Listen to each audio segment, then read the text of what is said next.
નાનું સસલું અને દયાળુ હાથી. એક હરિયાળા જંગલમાં એક નાનું સસલું રહેતું હતું. સસલું બહુ ચંચળ હતું, પણ તેનું દિલ બહુ સારું હતું. તેને જંગલમાં સૌની મદદ કરવી ખૂબ ગમતી હતી. એક દિવસ સસલું રમતા રમતા નદી પાસે પહોંચી ગયું.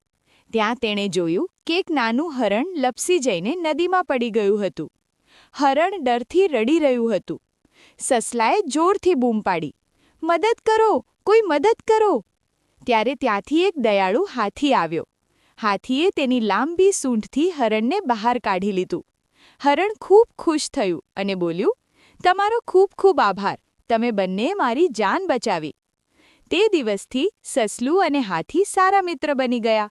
હવે જંગલમાં જ્યારે પણ કોઈ મુશ્કેલીમાં હોય ત્યારે બંને સાથે મળીને મદદ કરતા. શીખ: નાનું હોય કે મોટું, જો દિલ સારું હોય તો દરેક કોઈ મદદ કરી શકે છે. Please like and subscribe.